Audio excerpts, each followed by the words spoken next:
Wait a minute. I got a question to ask you. Are you guys just messing with us, the people that weren't on the call?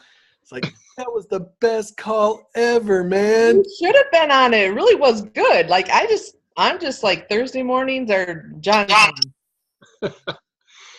Yeah, what Cheryl was talking about, Russ actually jumped on there and he asked if I would do a site review and show him how to use SEMrush, on his site. So kind of did a quick run through of SEMrush, quick tour of the site, and then I exported his keywords, and I was kind of on the topic of keyword research and how to do keywords these days. And I pulled up his keyword file out of SEMrush, and real quick I was able to sort it, color code it, and you could see like where the color overlays laid over each other to expose the opportunities. And like for Cheryl, that's new to her, and she said, that seemed really easy, which, that's my point. I like easy stuff. I don't like stuff that is hard and lengthy and complicated and time consuming.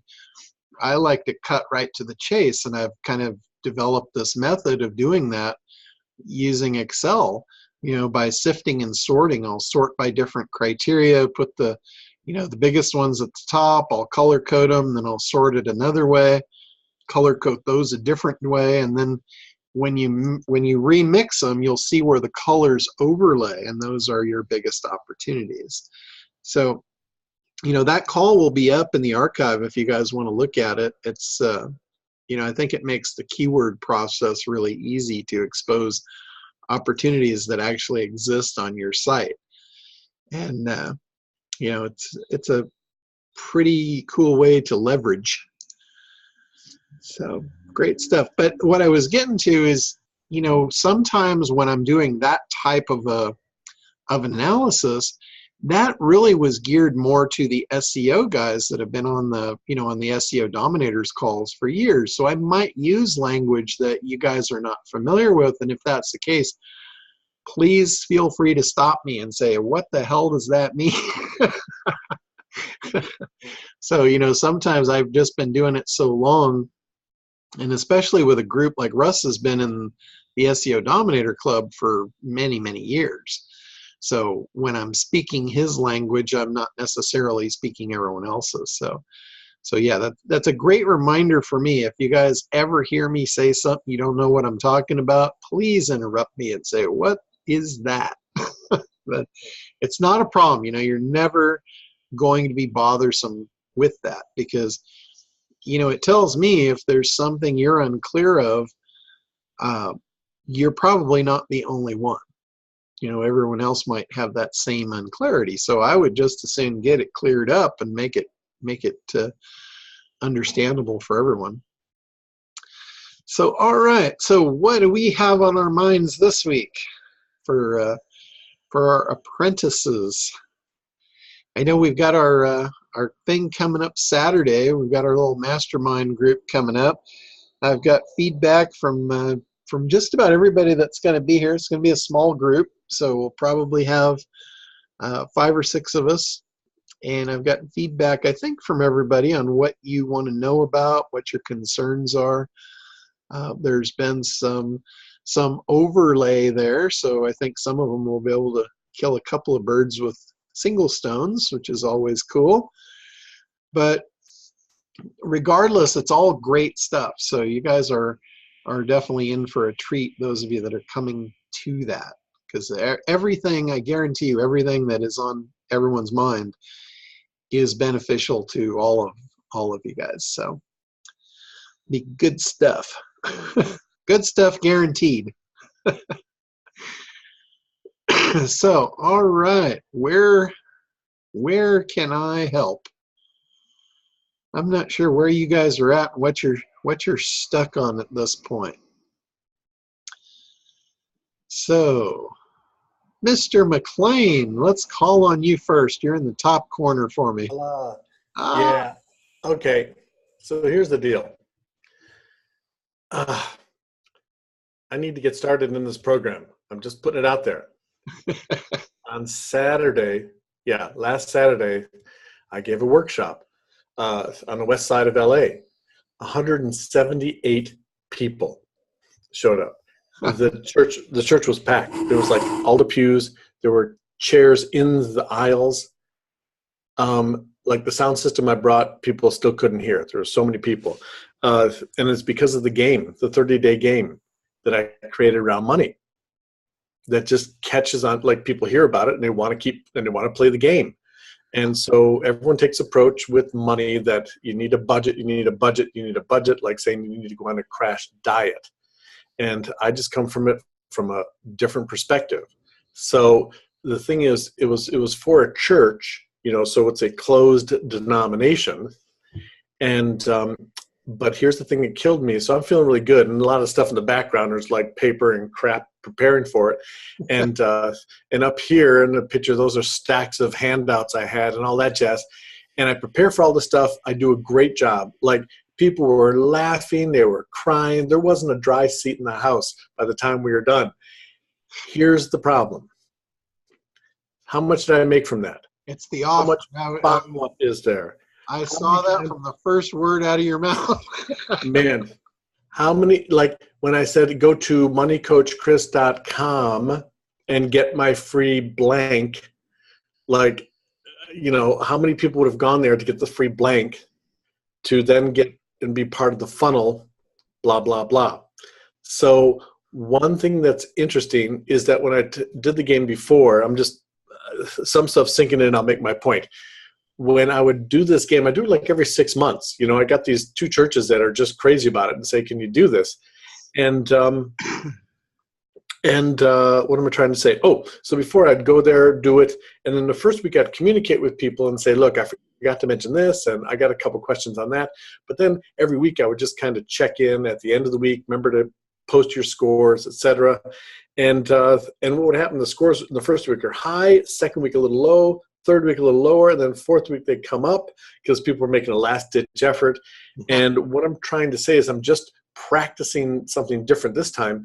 I've been taking the questions I've been getting, and I've been turning it around to 178 people and answering the questions. So every day I'm sending a tip.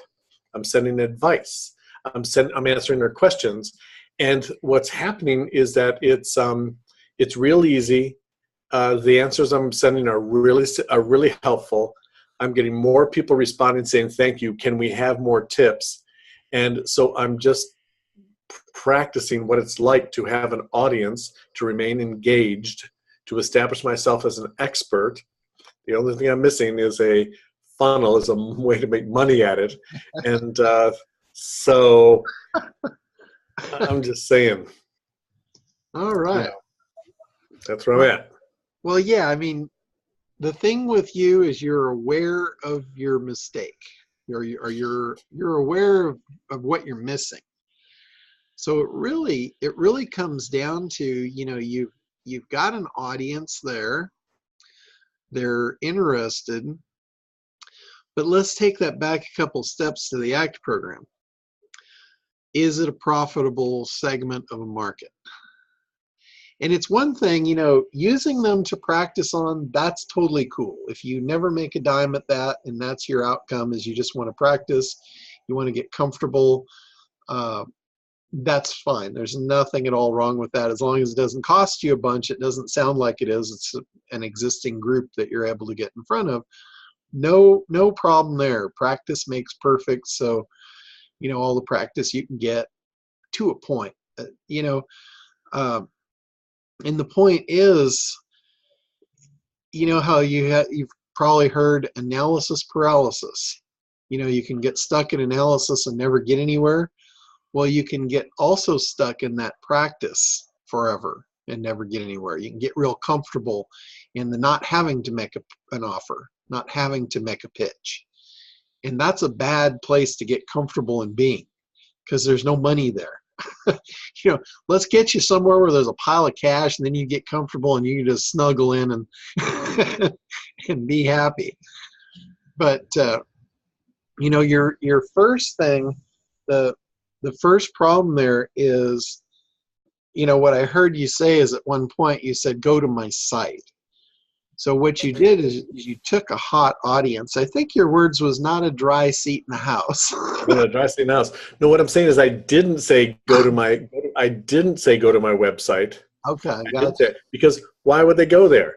Well, that's the thing. Even if you did, that's still a mistake for Yeah. that audience, because what you're doing is you're taking them out of flow. Because you've got them, they're literally in a room, you've got them in a trance, and then now you're sending them off somewhere else, and it's out of flow. So when you have an audience there and they're enthralled and they're reacting, and you've got them, you guys are in tune, you're head to head and everything is going great. Never send them away for something else. Take them right then, make the call to action and get them right now. Whether it be if you've got an offer for sale, you can say, hey, you guys, I know every one of you wants this. I know every one of you, there's no reason not to do it. Come and join me in the back of the room and let me get you signed up now before you leave. Just that simple. If you don't have the offer, but you want to build a mailing list, you can say, hey, for those of you that are interested, I've got a little card here. All I need you to do is put your name and your email address on it, and I'll send you the goodie that you want, that you've got them all juiced up about. But you do it right there, right then. Not a go home, not a check my site. If you remember that by the time you get home and after the kids go nuts and life happens, you got to get them in flow. When you got them in flow, take every advantage of that, to get what you want done. Because if you don't, you're not really serving them. You're not serving yourself and you're not serving them, because if you've got the thing they need and they want it and you don't have an effective way to deliver it, you dropped the ball. You dropped it for yourself and you dropped it for them. Is that would that be like a $5 item or a $20 item? Like, what is the price point when they're crying, they're happy, they like him? Like, what is that amount? There is no correct answer for that. It really depends on what it is. The dollar amount depends on the value. If you're just trying to get them on your mailing list, it's probably just a free thing. It's a lead magnet, whatever that might be. Might be the score sheet. If he's got them filling out a score sheet, that might be the thing. You say, hey guys, I've got this. You don't have to do it. You don't have to make it. I will send it to you.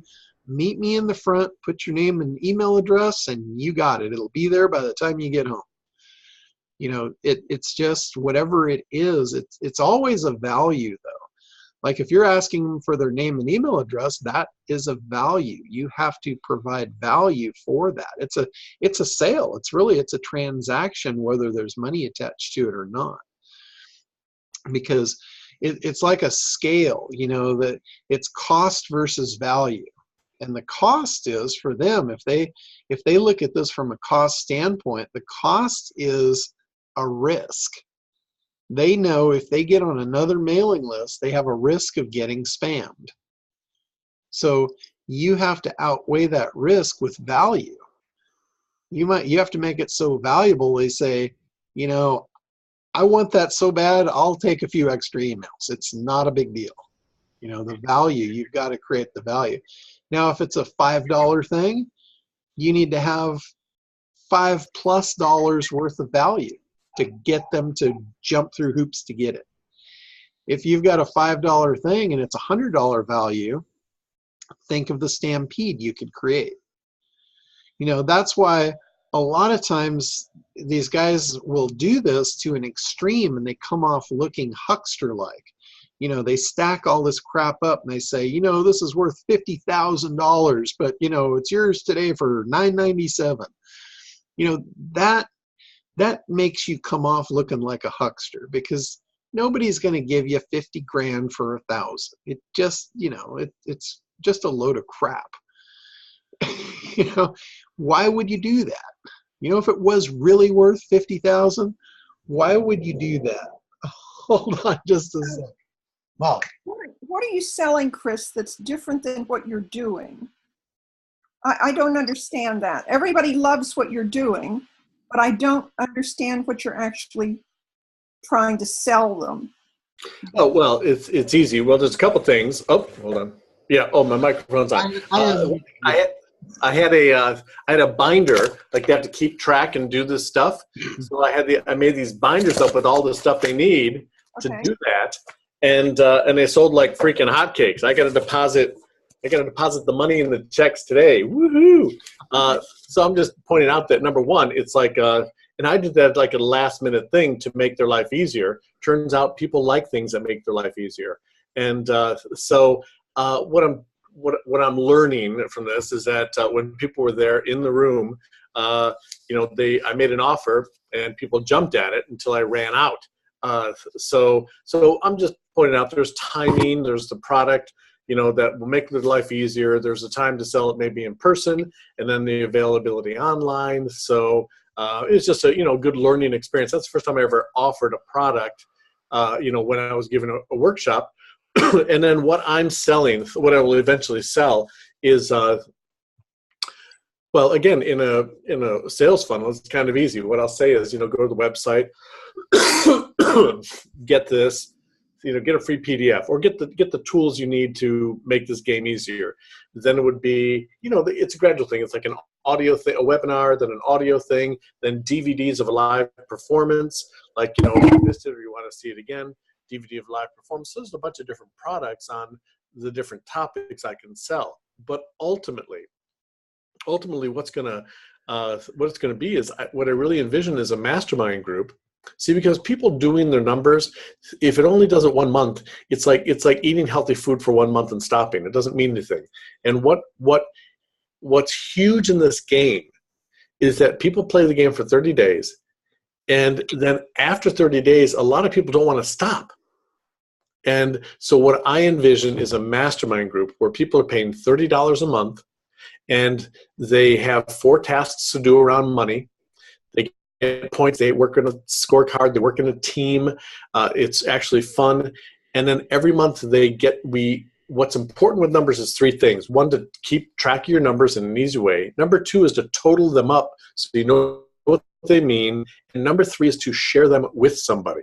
So what I'm ultimately want to sell to people, offer people, is a mastermind group where it's a monthly game. Every month we reset it, we total our numbers, reset our goals, and go again. And then every 3 months, I have a live in-person, kind of like along the lines of what Craig does. I have a live mastermind group where we get together and people are able to, in a very safe and comfortable environment, talk about what they're seeing with their money, where it's going, how they're coming along in the paying off debt process, things like that.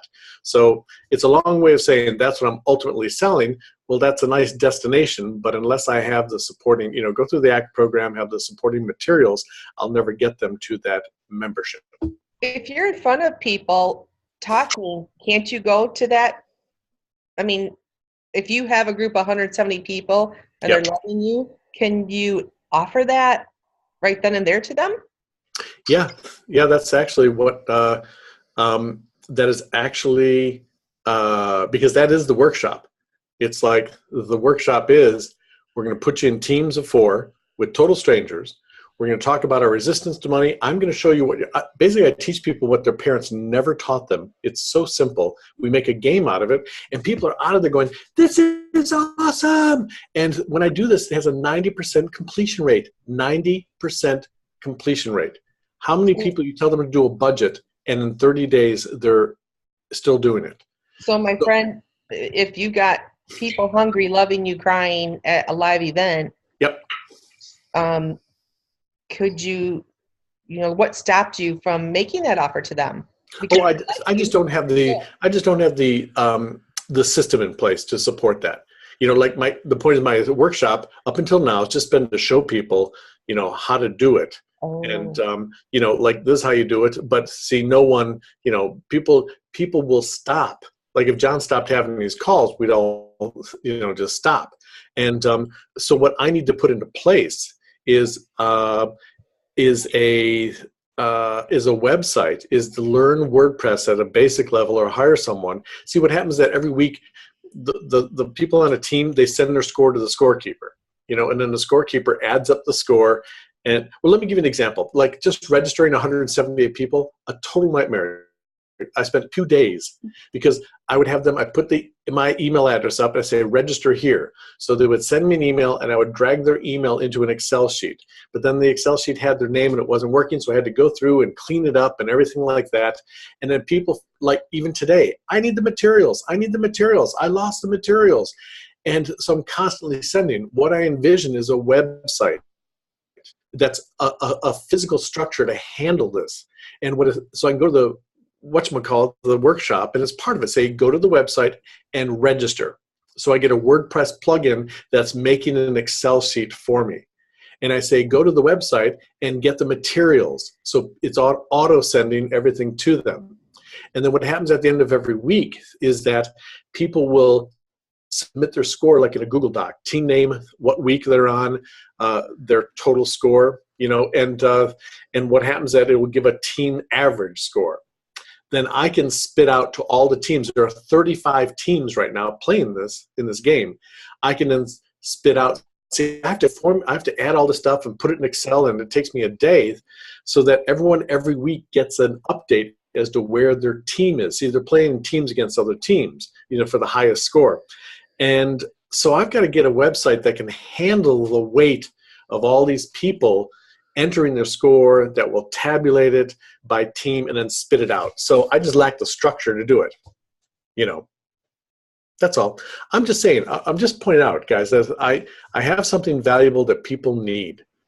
And I need to create the physical architecture to support it so that I can offer it.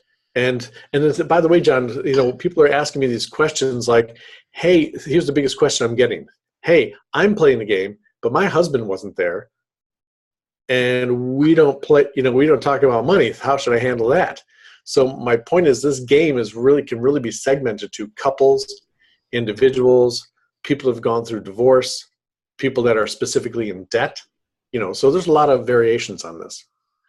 Yeah, let me ask you this. How many of those church groups are available for you to do this with? Oh, there's tons. There's even Burbank Unity is talking to me about, they heard about it and they're saying, hey, can we do it with Pasadena Unity? And so they're talking about it. But see, then I go back to, they said, so do you have any materials? And that's when like Craig talk comes in my head. It's like, Craig was right. If I had a book and just a brochure and an active website, I could say, yeah, here I am. I'm a speaker. And by the way, moneycoachchris.com has great testimonials, even one from a pastor at a church. So, but, I'm just saying there's a lot of, where I am in this ACT program, I'm torn between getting a book and a simple brochure so I can get into the churches, and then using ACT to build the funnel so that when I get to the church and speak, I have somewhere to send them, which is going to lead.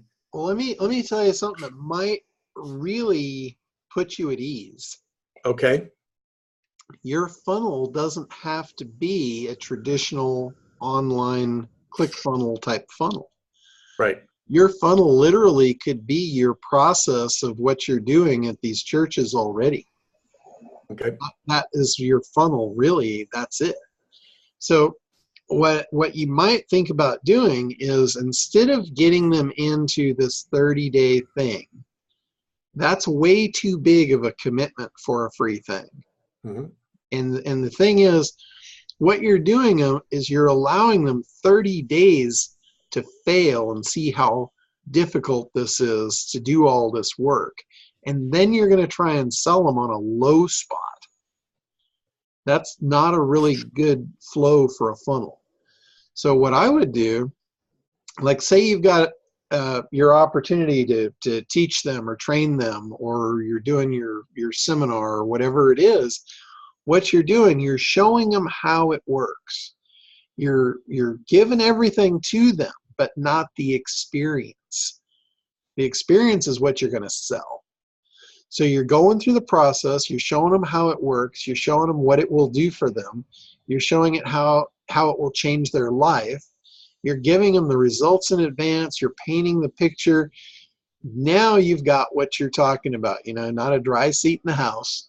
That's when you sell them. You could say, how would you guys like to enroll in a program where you're with me and you're actually able to compete against other churches to see, whose congregation is going to be, the best. And you sell them a 1-year program, not a 30-day trial program. You give them a whole year and you say, and it comes with this nice book that's got all this stuff. So they get to walk out the door with something, and they're enrolled in a 1-year program. Now you've got the opportunity in the next 365 days to sell them up into other programs that you're going to find, you're going to discover along the way that they need. That's the way I would do it. And then you go church to church and you have this instant built-in pitch that, hey, there's 10 churches already participating in this, and you can, if you guys come in, then you can compete and we'll see who's got the best congregation. And you might have some sort of a prize. You might have a 2-day private, deal with just their congregation, and that might be the prize that they get, and it's worth, X amount for each person that participates. Hey, there you go. You're muted out again. Oh yeah, the winning team always gets a prize. Yeah, absolutely. Yeah. But that would be a lot better to have the whole congregations competing versus just the people in a congregation. Right. Well, what my plan is to do with the churches, instead of giving like a big bite, is to get into churches. Just to, a lot of churches like Unity has like weekly talks, so it'd be easy to get in there for like an hour and a half and talk on a specific aspect of money. Again, the subjects I have are money, marriage, and hope, divorce, money, and hope, how to get out of debt, why budgets don't work. It's not you, it's the, it's the budgets. And there's a simpler way, things like that. So I can talk about topics all day long. But my point is the model I'm in the back of my mind is, if I get like 1 hour to talk, is to say, hey, listen, if you want these materials that I've just, shown you, go to my website. What I'm getting at is I want them to go to the website to start the funnel process, and it's all leading to getting them to a live event. It's getting them to a live event, to a weekend event where it's live, where I can then upsell the 1 year, I can upsell them to the 1-year program. That's really my goal. But if I'm giving 1 hour talks at churches, again, they're not going to let me address the whole congregation and put them in a game right away. But when enough people do it, so what I'm trying to say, I just want to build that structure, have a talk, have a funnel, get them to a live event, and then upsell them for a year. Okay. Which again is not a huge... I was thinking that you were actually getting them in there in the congregation. So that being the case, all you would do, you just take that part out of the mix, and then you'd have all these different people from all different congregations competing, for the same prize. Yeah. But I think you should focus on making the sale when you're in flow. Like I really think you're going to drop the ball when you send them to your website to sign up for something. Okay, when you say make the sale, if I get like an hour at a church says, hey, we've got a Wednesday night talk, why don't you talk about spirituality and money, how to combine practical with spiritual approaches to changing your relationship with money. I say that's fine. I'll take an hour, because again, people don't know me. They're going to let me in for a short time to talk on something. I don't know I'm going to be able to sell people from a church my first time on a year-long program. Gotcha. No, you just put something else in the middle. So you're pitching them for an hour to get them to a live event. So why not during that hour say, this is what you're going to learn at the live event. It's $20. It's $19.95. Mm-hmm. You sign up today. The event's at this time, this place, this date. So you've turned them from a prospect into a sale. you've basically eliminated the looky-loos. Yeah. You've got, now you have a room full of proven buyers, even though it was only $20. Mhm. And you can just tell them, hey, you know, we're having, you know, drinks, or, you know, we're serving water and coffee, and, you know, it's just covering the price of the room and the coffee, or, you know, whatever, however you want to put it. So it's not a big commitment on their part. It shows, but they are committing. You know, they are committing to, yes, this sounds good. When they put their dollars in, it changes the game.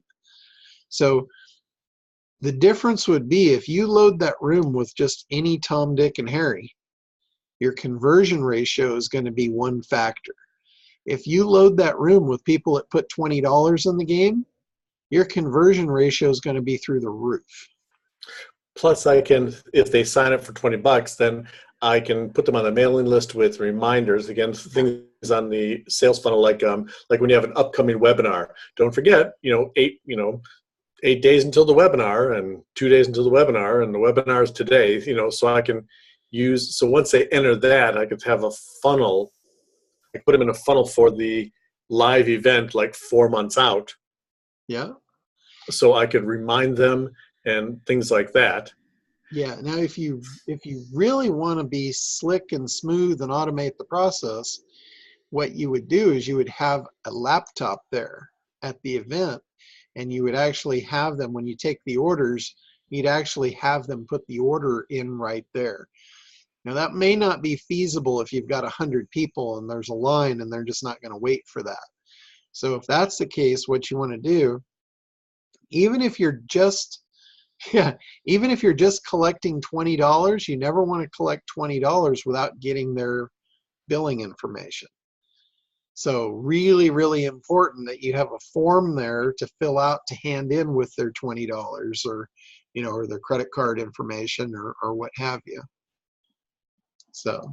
And so if I put an event, like say 6 months in the future, and then start working on churches, I can fill the room by appearing for 1 hour, given what the church will show me, they'll allow me 1 hour, demonstrate competency and empathy towards their situation, give them a low entrance, like, look, $20, just pay for the room, and we'll spend an entire day. And so I get people signed up, and that is a vehicle to make my offer at the end. Yeah. But here's the thing. What if what if the church says, oh, by the way, you're not able to sell from the stage? You're here as a service to sell. That's what comes to mind, is that I can show people what I'm doing and say, hey, for free, I want you to go to this landing page and go ahead and get these materials, so you can start doing what I just showed you in an hour. Okay. Well, then you do Matt's approach. Matt Browning does this all the time. Okay. He says the event is free, and he gives out the order forms. Even though it's a free event, you still have to fill in the order form with your credit card information, because there's a seat deposit. If you show up, there's no charge to your credit card. If you don't show up, then you have to pay for the seat that you took. I understand. But again, if a church says there's no selling from the stage, if you come to our church, you're just here out of a spirit of giving. Yeah, and see, that's not selling. You're basically signing them up for a free thing. You're just having them put a credit card down to ensure that they're not just, it's a flake fee, basically. Yeah. And I don't think, that's the way that everybody gets away with that. When they're not able to sell from stage, they can still pack their events doing that. Right, but you understand what I'm saying. When a church says you can't sell from stage, and I bring forms where people are going to put their credit card numbers in, even though I'm not charging, that's still selling from stage. So I'm assuming I can just use the method of, you understand what I'm trying to say? If a pastor says you can't sell from stage, and I'm passing out forms for people to put their credit cards in, that's kind of I don't think they'd say, oh yeah, that's perfectly fine. But you could ask them, and if that were the case, let's say you don't get their credit card information. You say, anybody that's interested, here's how I'm going to get you the information for the event. Sure. because you've got to collect that when you're in flow. If you send them to the website, you say, hey, you know, go home and then go to my website, I guarantee you it's not going to happen. Oh, I see. That's the part. You're saying that if I, even though they're interested, if I say go sign up for the free forms, Yeah, because you know, as soon as they walk out the back door, life's going to start happening.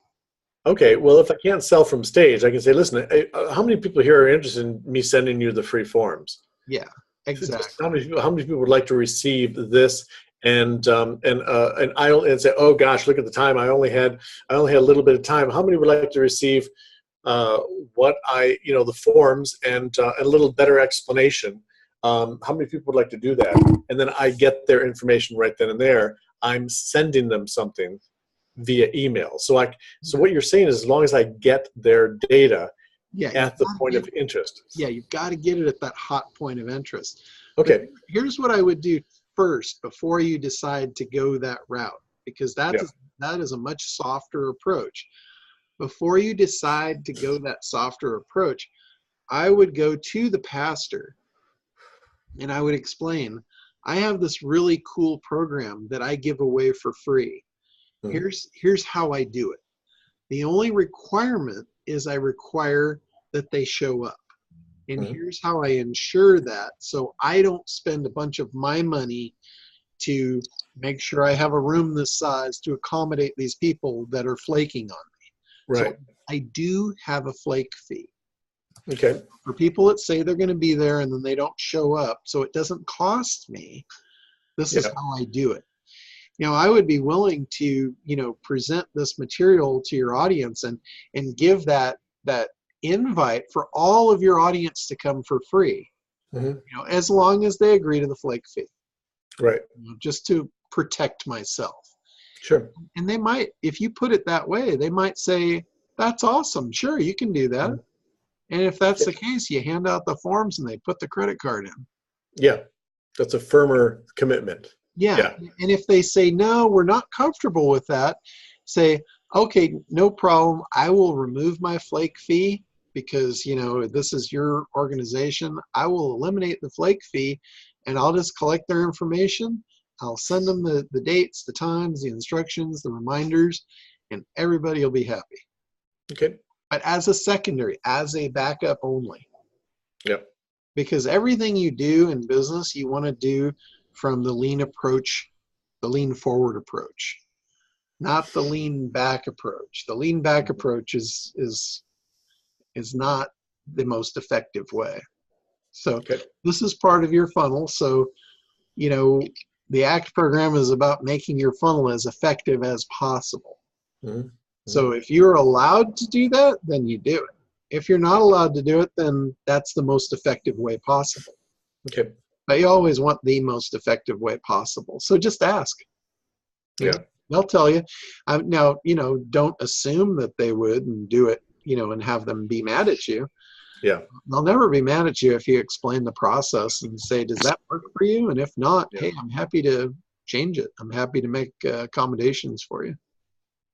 So how I would use the funnel then, if I have someone's sign up information, I would just, for a practical sense, I would just build a funnel that is like in the templates they have of, if you're having a live event, that it's a reminder and it's, it's things like that. So I would use a funnel like that.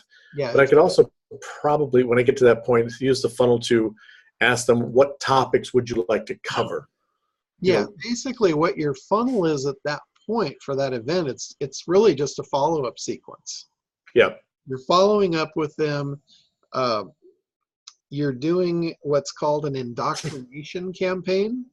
Yep. Basically to keep yourself front of mind, get them in the, in the mode. Indoctrination campaigns increase your show up rate. A lot of times the internet marketing community will have at least a 4-stage indoctrination campaign to make sure you show up for a webinar. Right. So it's probably important to do that, to have them show up in the seat as well. Right. And I know a lot of these guys that do this kind of stuff, and they send out these, these free invites to their seminars. They will actually have someone physically call and confirm you on the phone too about a week before the seminar. That's good. So, and I know if you're doing this as a one-man band, then that might be a little tough. But there's automated call processes where you can plug in, you can upload a database of phone numbers, and the machine will call and give them the skinny, and it can do that for you. So how is this?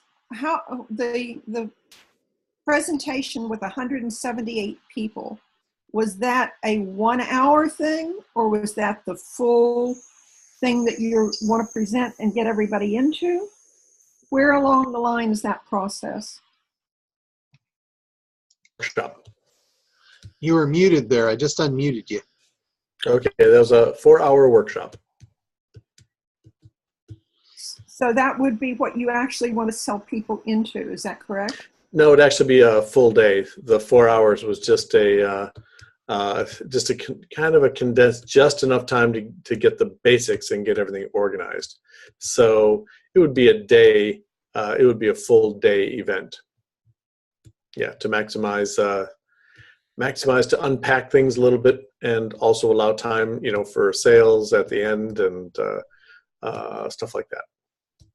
Oh, that's cool. That 4-hour event, was that a special event that the church put on just for you, or did you?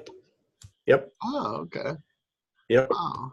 How do you? And every time I go there, it just gets bigger and bigger. Last time was 95 people. It almost doubled. Wow. Just word of mouth. So Chris, I don't know if this is accurate thinking, but you already have ACT working for you through the church. Like, we're searching for people online that are looking for us, but the church is handing you these people that are looking for you. They're there. Like, you don't have to try to figure out keywords and everything for that part, because you've got a live audience in front of you. Where somebody like me, I'm trying to go through the program to find people that don't know I exist and don't know that I'm there. You got it. Like, when you started out the conversation, you were saying you're not sure what to do. Seems to me like, buddy, just roll with that. You're doing good. You're ahead of the curve. Well, I think it's going to come through speaking, because I really like speaking, but but I need to use the ACT program because, again, it's I need to segment what my talks are. Instead of going to a church and saying, hey, I can talk about money. What the hell does that mean? But I have, like I say, I have 5 topics: money, marriage, and hope. It's for people that are not getting along. Divorce, money, and hope. For the people who didn't go to the first one: money, marriage, and hope. And then the third one, why budgets don't work. Just people who are frustrated with, why can't I do a budget? And then the fourth group is people that are in debt. Like, that's a specific. And again, this is, talking to John, listening to this stuff. It's like people, they're just in debt, and that's it. And they got to get out. And then the fifth one is under earning. People that are just not earning enough. And there's a lot of psychology. Again, in 2015, I earned a master's degree in psychology. And so there's so everything I do has a lot of psychology behind it, because money is not about numbers. It's about the behavior. And behavior is about beliefs, and beliefs is about the subconscious and what we think about ourselves and the self-esteem and all that junk. And anyway, the point is, I have like 5 different divisions, 5 different things. So I need ACT to really help me develop the language separately for each thing. But also, it's nice to go to like churches and say, what aspect would you like me to present on, as opposed to be a one-trick pony to talk about money. I can really focus in on that. So yeah, see what Chris has is he has a traffic source, and his traffic source is not a traditional traffic source. It's what we consider a JV partner. It's like an affiliate or a JV partner. That's someone that has a group of people and they endorse you to their people. And that's what he's got. And those are actually the best, most reliable forms of traffic that there are, because you're getting an endorsement just by virtue of, they're introducing you. And by the way, weren't good. Right, and it's to say, so it's a compatible relationship. Like the two things I teach, there's 10 categories. When you get money, there's 10 categories where it should go in an order of priority. Part of the problem, people have money problems. I used to spend out of priority. And the point is, when I teach this, I teach the very first thing you do is spiritual. Your money has to go somewhere, to some greater cause than ourselves. And so churches love to hear that. Because I talk about the spiritual category first. And the second thing, there's books that have written by ministers, one called D Free. It talks about a minister in Atlanta that had like a big, huge church, but they had no money. And so they instituted a program to get people out of debt, because people in churches are natural givers, but when they choose between the church plate and their Visa bill, churches, so the point is, I really approach churches as a JV, say, listen, I help people get out of debt, and I teach them that spiritual spending is most important first. And they're like, boy, we sure would like you to talk about it. We'd like our congregation to hear it from someone else other than me. And so anyway, sorry, I didn't mean to jump in. We said JV, I make it beneficial to them. So you're making a sale to the church. So yeah. That's your hook. So, it all ties back to ACT. That's your hook and your headline to get your foot in the door with the church. Isn't that the funnel itself, John? He doesn't need another funnel. He's got a funnel. Boy, is it working. Yes, he does. That's what I was saying earlier. It's just not a traditional style funnel. It's not an electronic funnel. It's more of a real world funnel that he's going to bring some electronic variation in to help him automate the process. But you really do, Chris. You have the funnel already. Okay. What you don't have down solid is you don't have the offer. You don't have the offer and the fulfillment. Yeah. You're just a shade out of sequence. You've got the traffic source just maybe a day too early, but it's giving you the opportunity to practice and play and test and see that you really have something that's viable, that could be very profitable if you get your offer in place. You've got your hook, you've got your lead in, you've got your traffic sources, and you can secure those with that hook and lead in offer. You've got a perfect scenario there for a funnel to open the door. And they'll put the butts in the seats, and then you can take it from there. Yeah. Can I ask you two questions? But that's interesting to hear that. Like, I've already got the funnel, in the sense of the churches, and what was said about, like, I've got the perfect hook for them. They want to help their congregation, but a pastor of the church wants to raise funds. Yeah. And Lord knows they hear an earful of money problems when they're doing marriage counseling. So I have two questions for you. So I could really solve their problem, in a pastor's problems, or help them in a number of ways.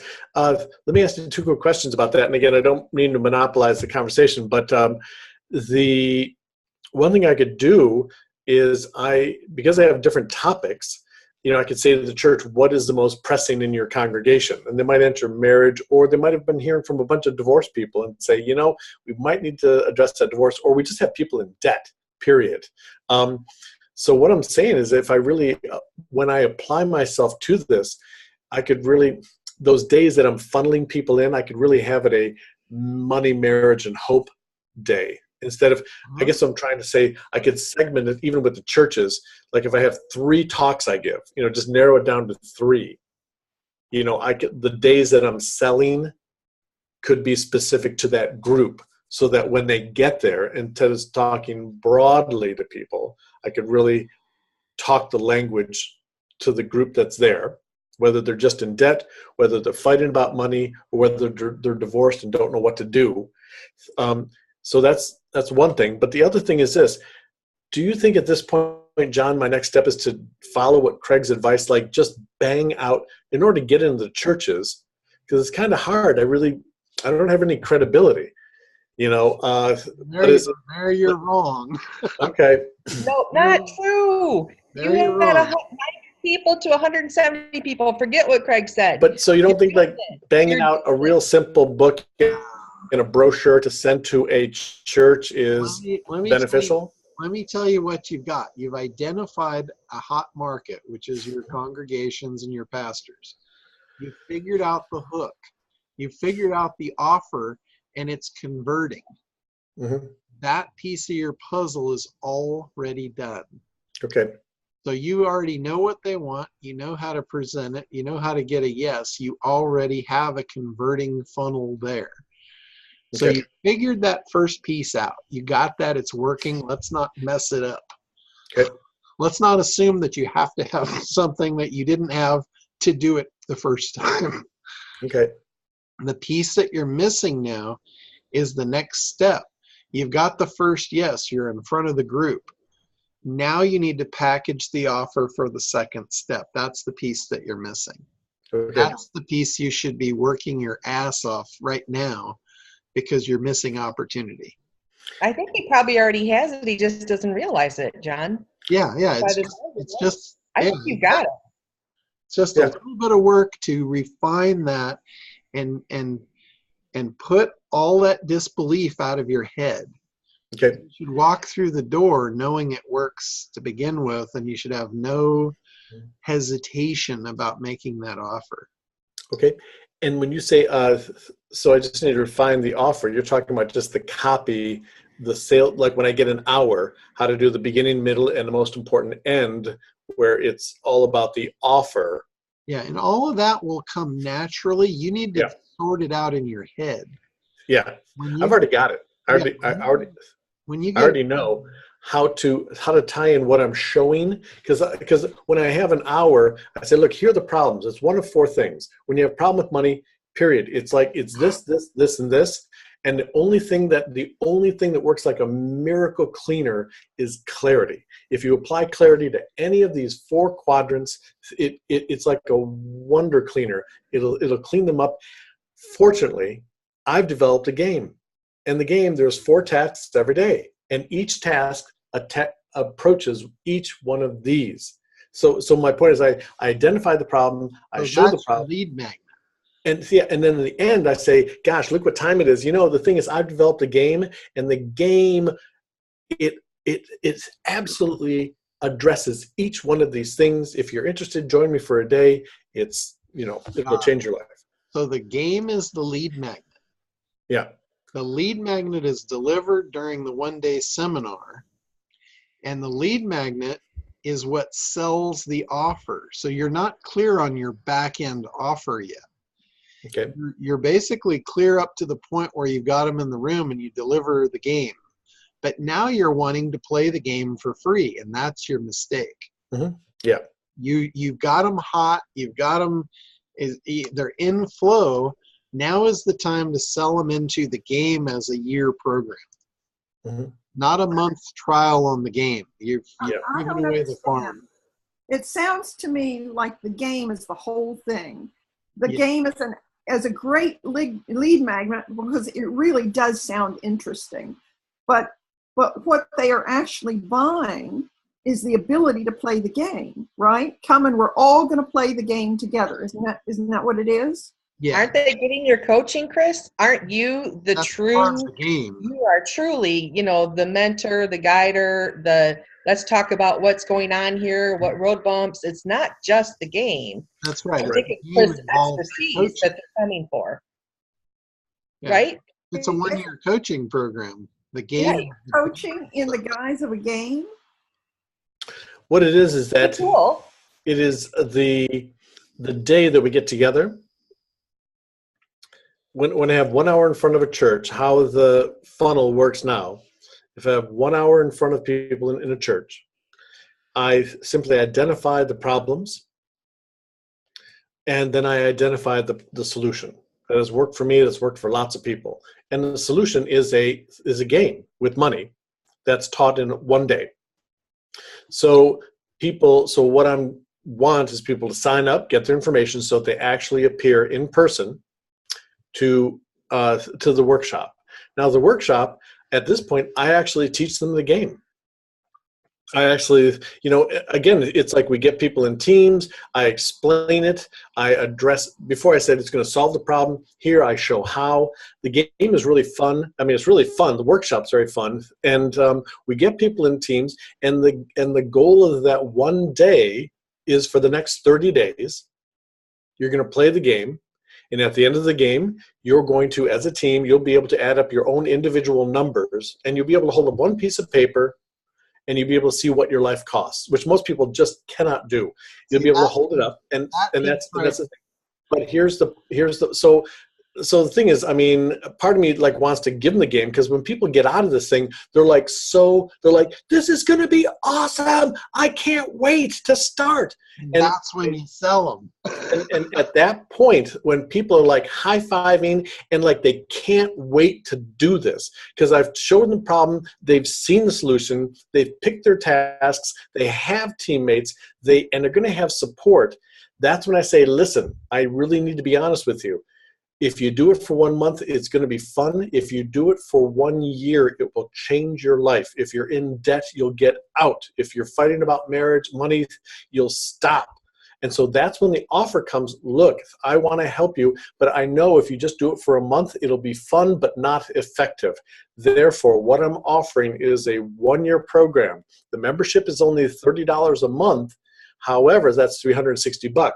But included in this offer is every quarter we will get together in a mastermind where you can total your numbers, share it. I'll be there for a day. I'm going to bring in other speakers to talk about financial topics you're interested in. And so it's like a mastermind. So it's a 1-year program. If you really want to do it right, you've got to do it for a year. It'll change your life. And I will moderate the game every month. I will help you. I will be there like on a call like John once a week to answer calls. And every 3 months, we will meet in person to cover topics that are important, because I'll say to them, as you get your money straight, you're going to stop asking, how do I pay my debt? You're going to start asking, how do I start investing? How do I start saving? How do I start growing money? It's going to be a complete shift in your focus. And I'll be there for a year to take you through that process. So then it's like $500 as opposed to $30 a month. You're going to get the 1 week coaching. You're going phone call once a week for an hour. You're going to get the every 3 months meeting in person, and so $500. Yeah, see, you got that is so solid. You could sell the hell out of that. Yeah. But where you're shooting yourself in the foot is this 30-day game. You're absolutely blowing your brains out with that one. Meaning I'm giving it to them? It shouldn't even be an option. But I don't know how I'm going to spend a day just talking about it. See, when they go through the process of getting with the team, doing the exercises, you're going to spend that day anyway. Remember, you said at the end of that day, they're all high-fiving and they're ready to go. Yeah, they're juiced up. That's when you make the offer, because what you're doing now is you're pulling the offer away. You're leaning back again. You're saying, well, why don't you just play it for 30 days and then decide? No. I'm selling, doing it when they're towards the end of the day, when they got it locked in place, when they're actually committed to the game with action partners, and they're going to make an outreach call every day and keep their numbers, and they're in the game, and they got a team name and they got a team scorekeeper, and they're like, this is going to be awesome. That's when I don't wait 30 days to make the offer. That's when, before they leave the room, I say, okay, you see how excited you are? How many people had a complete shift from when they came in about their attitude about money to where they are now? And everyone's like, yay. And I'm telling you, this happened with 178 people that were timid, and by the time they were like, this is awesome, there was a line the length of the congregation of people just waiting to shake my hand and say, thank you for this. And so at that point, I say, look, you guys are dialed in, you're going to start the game. If you want to make a change, I want to make you an offer right now for the next year to change your life. I don't want to change your month. I want to change your life. That's when I make the offer, not 30 days later. But how many took the offer with that, putting it that way? Oh, I didn't do that. Okay. The 178 people. I'm not selling this. Okay. You know what I'm saying? I'm not selling this, but I'm doing it as a service to these 2 churches, Yeah, I And think I I know just think rather than bringing that in, because you're complicating the offer. You're complicating it with, giving them this free 30-day thing yeah, and then making an offer for a 1-year program. yep, Because I guarantee you, by human nature, no one is going to put their credit card down to buy a year when they're going to get the first 30 days for free. Because what they're going to do, they're going to play the game for 30 days and then decide. okay, And they're going to be out of flow again. They're never going to be as hot as they are right now. So what you can do is to eliminate that whole 30-day thing is you can say I have a 30-day money back guarantee. okay. If after 30 days of playing the game you're not totally stoked with it, I'll refund your money. I can do that. Yeah, That's the way you should package it. 30-day yeah. money back guarantee. But they're not just in the game, they're in the mastermind, they're on the free calls, you're there to support them. But, let's kill some fish, okay? Oh, yeah. No, I'm all about like money. Give them the money back guarantee. Yeah. But you understand, it's like if I get in there for a day and talk about juggling, but don't actually do it. Like if it's people are interested in juggling and I get them for a day and they don't, and I never put the balls in their hand, but show them how great juggling can be, they're going to be like, that looks pretty great. I'm telling you, when I do the workshop and people are they're vested, like they're committed. They've chosen their tasks. They have these, and I say, how many people here have met people they've never met before? Everyone raises their hand. I say, so you're going to play this money game with total strangers you've never met before. How do you feel about that? We feel awesome. People, and so my point is, people are at a fever pitch because they're all in, and so to make the offer at that point for a year's program, I'm going to have to work with it and see if people will do it. Giving them the money back guarantee is a way for them to say, this sounds awesome. But for me just to talk about the game. Well, see, what you're doing is you're predicating your success. By doing the 30-day thing, you're predicating your success on their actions, which is suicide. Mm-hmm. Okay. Because let's say you have 100 people and they all go home and they all play the game. There's only a certain amount that are actually going to follow through with it. So right there, your percentage went down. Okay. You're going to have a bunch of them that actually do try it. They don't follow through. They find, this is harder. This is not near as fun as I thought it was going to be. And now you're going to try and pitch them on a year. It's suicide. So what you're saying is that instead of actually running the game, I would just go through the entire process. Like, let me show you how it's played. And we'll take just the people you're sitting next to, and we'll just hypothetically form a team, and we'll hypothetically pick our tasks, and I'll show you what you're going to do, and I'll show you the materials that you would use. We're not going to do the game. I'm just going to walk you through the process of how it works, hypothetically. Here's something that you really should consider. Yeah. Consider your 1-day thing, turning it into an actual board game, an actual Monopoly game where they can play. They can accelerate out a 30-day process in the room and you can control it. Right. And then say, how cool was that? You could almost guarantee their outcome. If you do this, this is going to happen, and you can show them that on a board game. Mm-hmm. Have them high five, say, how cool was that? How would you like to do that with your real world pocketbook? Mm-hmm. Mm-hmm. And then you sell them into the year program. Okay. But you're giving them the other way. You're giving them a huge loophole to back out. Okay. Massive loophole, and I guarantee you, it will be the most suicidal offer you've ever put together.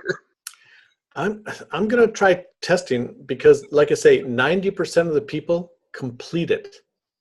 90% finish. But that's it though, Chris. And then what?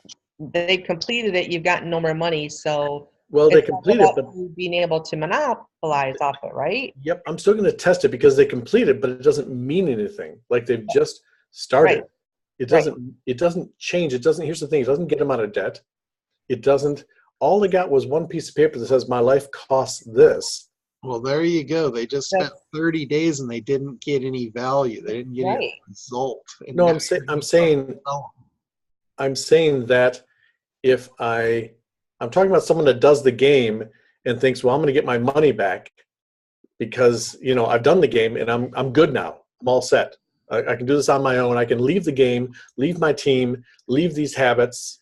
I can get my money back. I'm all set. Yeah, but when you're making the year program, it's not just about the game. That's right. If you define that 30 days and they get to the end of the 30 days and you set it yourself, their life hasn't changed. And now you're going to ask them to continue for a year when they've just spent the last 30 days and life. No, you guys, I'm not going to wait. I'm not going to give them the game for free. And after 30 days, send them an email and say, hey, would you like to send me $500 to continue? What I'm saying is that at the event, when they're like got it locked in and they're very excited, I'm going to make the offer. I think you guys are misunderstanding what I'm saying. I'm not going to give it away and in 30 days say, would you like to send me more money? What I'm saying is that I'm going to make them the offer when they're at their highest excitement and excited to get started and say, look, if you do it for a month, it's not going to change anything. So sign up for a year, make a real difference. Instead of changing your month, let's change your life. If you if you find it doesn't work for you, I'll refund your money. But what I'm getting at with a current 90% completion rate, like people stick with this. I can't imagine a lot of people at the end saying, you know what, that was awesome. I'm going to get my money back because I got everything I wanted in 30 days. I'm all set now.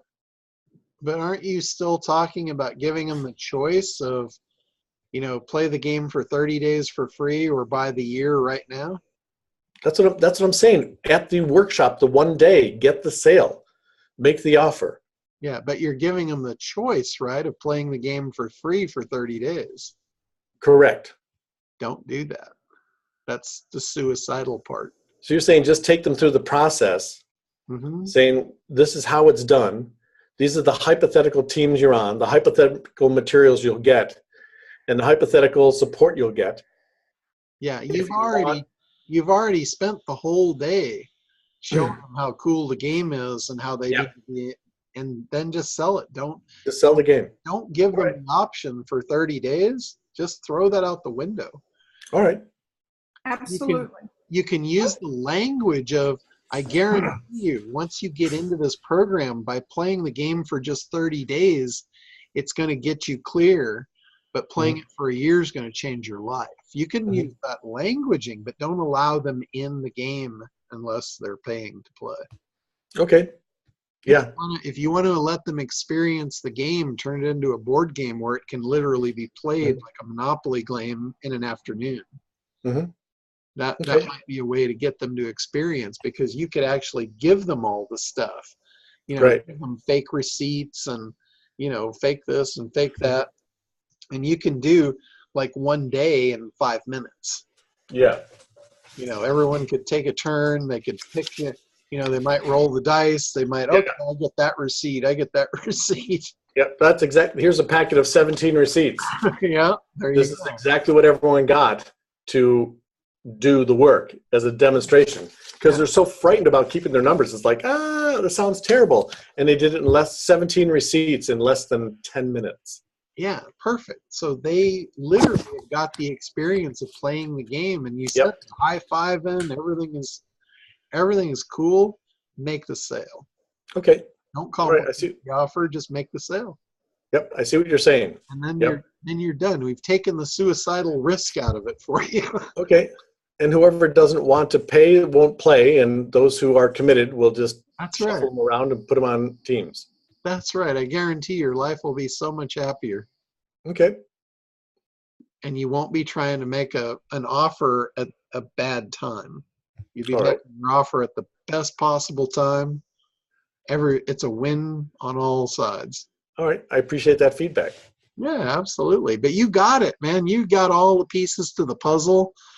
You just need to put it together and run with it. Yeah, I need to get out there and start knocking on church doors. That is right. You've got your hook. You just really need to get it straight, get it all straight in here, And then, maybe put it down on paper so you've got it, Mhm. looking at it every day. And then, Mhm. make your action steps. Say, I need to contact X amount of churches this week. I need to make X amount of presentations this week. And I need to make X amount of sales. Yeah.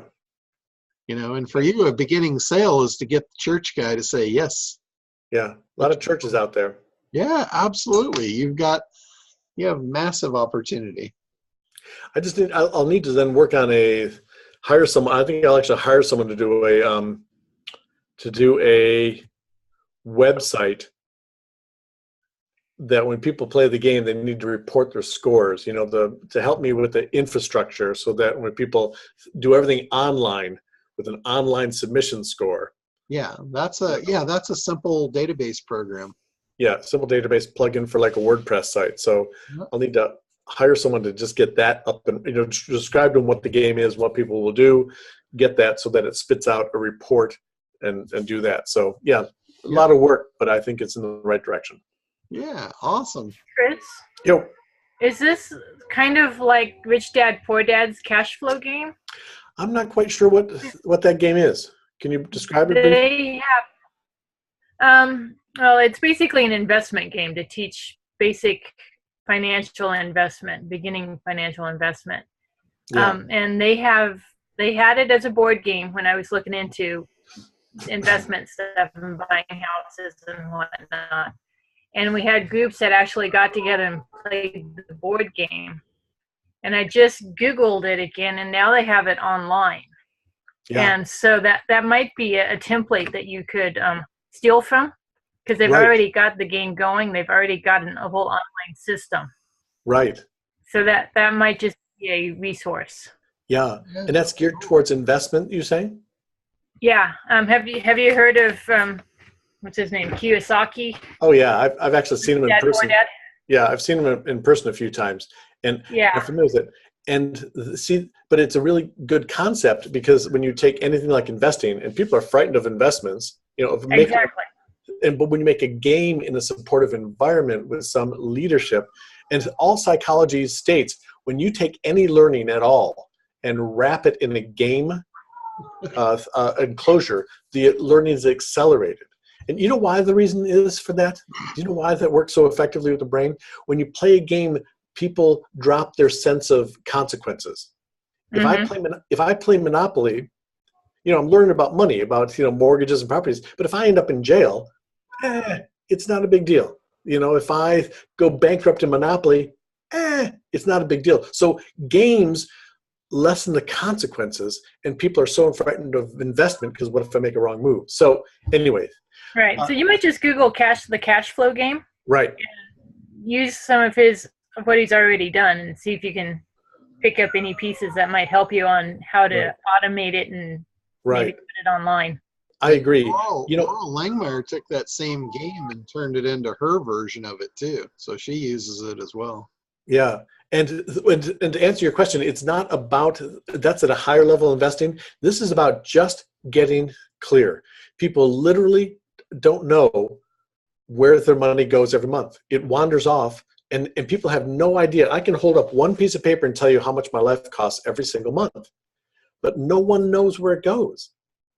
And my whole thing, just in a real big nutshell, when people say a budget, it's like going on a crash diet with numbers. Instead of calories, it's going on a crash diet. My approach is this. I literally get up there and say, look, we're going to do a thing. I'm going to teach you a system. And how many people can commit for the next 30 days, literally commit for the next 30 days to continue spending money in the exact same way they do right now? And people go, what? And I go, how many people can commit to not changing a thing about the way they spend money? And everyone's like, I can do that. Because here's the point. All I ask people to do is just take 4 receipts a day. Like literally, you only spend like 4 or 5 things a day, and just write it down in the pages that I give. Just write it down. Just track it. Continue spending money like a drunken sailor. I don't care, because every scientific experiment needs a baseline. You need to see where you're starting from. And so when I tell people, don't break your habits, when you tell people to go on a budget, you're telling them to break every habit you have with money. I say for 30 days, don't break any habits, buy the coffee, buy whatever you want, shop online. But at the end of 30 days, you'll look at one piece of paper and it'll show you what you actually did. And here's what people say when they see their own numbers. They go, oh my God, I need to change this. And budget people get it wrong. They start screaming at them, you need to change, you need to change, you need to change. No one's going to listen to that. But when I have people spend 5 minutes, and again, I do this whole thing with the big toothbrush, it's like more people spend time on brushing their teeth than tracking their numbers, period.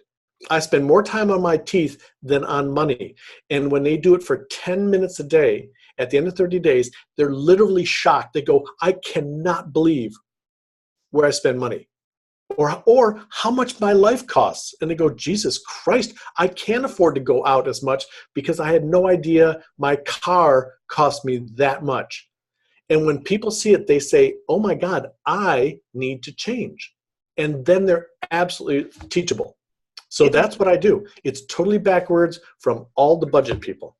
And isn't that part of the golden goose of your program, Chris, is that for that year, they're going to get accountability with you because, that's just like telling someone just stop spending. Well, what's causing you to spend? That's part of your psychology that's going to help these people understand their spending habits and their patterns and beating it. Because for some people, it's truly, they just don't get it. So I think your year program is part of that. I'm going to help you understand what's going on with your spending and how that can affect other areas of your life. That's the coaching part that they want the year for. Right. Because that accountability of, I got to report to Chris, is bigger than just doing a 30-day program and you're done. Let's hope I got what I needed out of it and I can continue it, because human behavior, as John knows from the ACT program, is you just tend not to do it. Yep. So I think that your one of your bigger selling points is the fact that you're going to have to do some accountability coaching with it. Like let's really kick this in the butt so you're good. Yeah. Is what I'm thinking. Yep. No, it's true. It's true but what happens is that when people see again, it's 80% behavior, 20% money. When people when they just look at where the money went, they say, oh my God, I need to change my behavior. Like, I cannot spend like this, because I don't tell them that. The numbers literally say you can't live like that. Like, if I eat a pizza every day, I make an analogy. I love pizza. I would literally love to eat a pizza, but a Domino's large pizza with 3 toppings is 2,800 calories. If I eat a pizza every day, and I can, and I have, where do I think those calories go? Where do I think they go? I always carry the calories on my body, period. So when I see on one piece of paper that I'm every month spending $800 more than I have, where does that debt go? And people say, whoa, I can't do this. But see, all the budget people tell them they have to stop. I don't tell people to stop anything. I help them one receipt at a time. Say, what did I spend money on today? What did I spend money on today? What did I spend? No judgment, don't care. But when you bring the consciousness one receipt at a time, where did my money go? Where did it go? Where did it go? At the end of 30 days, all you gain is knowledge of where your money went. And when most people, I swear to God, guys, it's like magic. After 30 days, when most people see where the money actually goes, they say, oh, Jesus, I had no idea. And here's the other thing about the marriage, money, and hope. When you get a couple doing this, the husband blames the wife, if only she would stop. And the wife blames the husband, if only he would start. And when they literally keep the receipts and they look at how much their life actually costs, I've literally seen people turn and say, I thought this was your fault. Right. And something that might be good for you to consider is reaching out to the people who played your program, that did it, that were fired up, and now it's 60 days out, and see how many of them had continued the changes. Yeah. Because that could be part of this is why you need my program. Because everybody leaves fired up, knowing what they need to do, but changing behavior isn't just that simple. And so you might get a good follow-up from your people to say, okay, what percentage of you are continuing what you learned? And then use that statistic as to why they need you for a year. Yeah. Well, and I agree. And if you go to the website, moneycoachchris.com, look at Lauren and Carrie. Lauren and Carrie, they give a great testimonial. And they say, we lived in the same apartment for 10 years. 10 years. We thought we would never get out of there. We took Chris's program, and within 18 months, we started working together. And now we bought our first home, and we can afford it. So anyway, I'm just saying, my approach is totally different. I don't tell people to change anything. I say, just keep doing what you're doing, and in 30 days, you'll be able to look at it. It's like taking a thermometer. I tell people this. It's like you take a thermometer, stick it in your mouth, and you got 105-degree temperature. Most people say, oh, I got to get a new thermometer. You know, but the thermometer, the numbers simply reflect the fever within you. And when people see how much their life actually costs, they stop beating themselves up. They say, God, you know, my life's really expensive. How can I change this? So anyway, don't mean to go on. Thank you for listening. Yeah, see, I think your whole 30-day thing there, I think that's a huge benefit to the program, and your explanation of, hey, you know, the first 30 days of this program are going to be painless for you. You don't have to change a thing. Painless. Yeah. Painless. I think that's a selling point. Yeah. So, can you commit to not changing anything for the next 30 days? No. For the first 30 days. For the first 30 days. Because you're selling a program. You're not selling this 30-day thing anymore. You're selling a program. Yep. Program for the first 30 days of the program, you don't have to change a thing. Can you commit to that? And by them saying yes, they're committing to the program, not the thing. Right. You know, that really is, I got to tell you guys, it's selling just the way the mind works. Like people, you know, asking people if like, you know, something's good for them, but saying, okay, the first thing we're going to do is you're going to change every habit you have around this topic. No. It doesn't work. No, that's not it. That's not it. It's teaching them small, healthy habits on a daily level. You know, it's like the Japanese, I heard this thing, when I quit smoking, you know, they said, look, you're using the Western method versus Eastern. I go, what does that mean? They said, well, you know, Western method is like smoking is a deep weed. It's a habit. So you just spit in your hands. I'm going to tear this weed out and quit smoking. And, you know, the Eastern method is more gentle. It's like, why don't you plant the seed of what you want next to the weed and nurture that seed? And eventually what you want will grow and overshadow what you don't want. So I'm saying, when I'm teaching someone new and I say, so stop doing everything you're doing, too painful. The mind does not work. But we're habit learning machines. Like you give us a new habit, we'll learn it all day long. So when you give them new healthy habits, they'll do that. And then once they get that habit, it's painful for them not to do the healthy stuff. Yeah. Anyway. Very cool. Well, I think you got a winner. Just okay. A couple of little tweaks, and I think you're going to be off to the races. All right.